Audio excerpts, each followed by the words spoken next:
बच्चों, आज आपका ये चैप्टर लगभग समाप्त हो जाएगा, जो अशुद्ध जल से फैलने वाले रोग।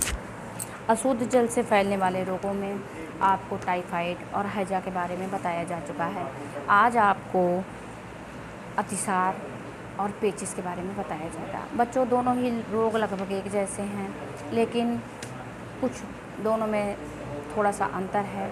तो सबसे पहले आप अतिसार के बारे में जान लीजिए कि अतिसार रोग अमीबा नामक सूक्ष्म जीवाणु से फैलता है और यह अशुद्ध जल, अशुद्ध भोजन, रोगी के शरीर में अशुद्ध भोजन पहुंचने से, अशुद्ध जल के सेवन से यह रोग बढ़ता है। इसका संप्राप्ति काल 1 से 2 दिन होता है, जिसमें रोगी के शरीर में जल की इतनी कमी हो जाती है कि वह निढाल सा हो जाता है और उसे दस्त इतने अधिक मात्रा में, यानी दिन भर में 20 से 25 दस्त आते हैं, जिससे जल की कमी हो जाती है। उसके शरीर में जल का अभाव होने के कारण उसे प्यास अधिक लगने लगती है।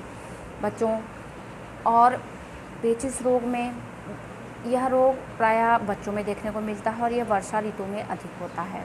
बच्चों में अशुद्ध जल का सेवन, अशुद्ध बोतल का यूज करने से, अशुद्ध दूध का सेवन करने से यह रोग फैलता है।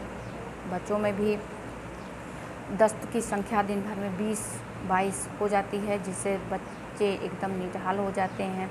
और दोनों ही रोगों में शरीर में जल की मात्रा काफ़ी कम हो जाती है। अमीबा जो जीवाणु है वह आंतों में पहुंचकर आंतों में घाव कर देता है, जिसके कारण पेट में ऐंठन के साथ दर्द होता है। और यदि इसकी चिकित्सा तुरंत ही उचित रूप से न की जाए या भोजन में उचित रूप से उसकी तुरंत व्यवस्था न की जाए, तो यह जो समस्या है वो पूरी ज़िंदगी यह रोग बना रहता है। तो बच्चों, इसके लिए सर्वप्रथम चिकित्सक से सलाह लेनी चाहिए और रोगी को हल्का सुपाच्य आहार, यानी जब तक रोगी को दस्त आ रहे हैं, दस्त की संख्या में कमी नहीं हो रही है, तब तक उसे दूध आदि सामग्री नहीं देनी चाहिए। कोई भारी भोजन नहीं देना चाहिए, तली भुनी सामग्री नहीं देनी चाहिए। उसे सुपाच्य पतला आहार देना चाहिए, जैसे आप टोस्ट का पानी, मट्ठा आदि दे सकते हैं, फलों के रस दे सकते हैं, संतरे का जूस दे सकते हैं, नींबू की शिकंजी दे सकते हैं। यानी कि रोगी को सुपाच्य आहार दिया जाए ताकि उसे वह डाइजेस्ट कर सके, वो उसे जल्दी दस्त ना आए। और जैसे जैसे उसके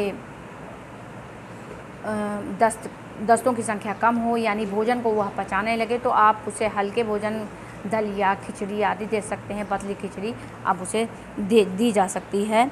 और रोगी का मल मूत्र खुले स्थान पर ना फेंका जाए, ताकि घर के अन्य सदस्यों को भी यह संक्रमण ना हो जाए।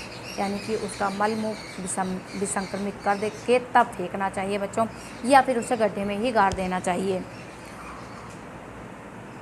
इस अवस्था में,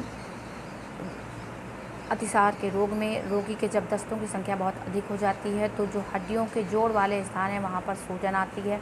इसके लिए चिकित्सक को दिखाना चाहिए, चिकित्सक से तुरंत सलाह लेनी चाहिए। जैसा चिकित्सक कहे उसके अनुसार उपचार कराना चाहिए। बच्चों, यह आज अशुद्ध जल से फैलने वाले रोग का चैप्टर आज समाप्त हो गया है। आप इसे अच्छी तरह पढ़ लीजिएगा। आपको जो भी दिक्कत होगी आप उसे कमेंट बॉक्स में लिखकर कमेंट कर सकते हैं। आज ये चैप्टर हो गया है। आपको अगले दिन आपको नए वीडियो में नया चैप्टर पढ़ाया जाएगा। Thank you.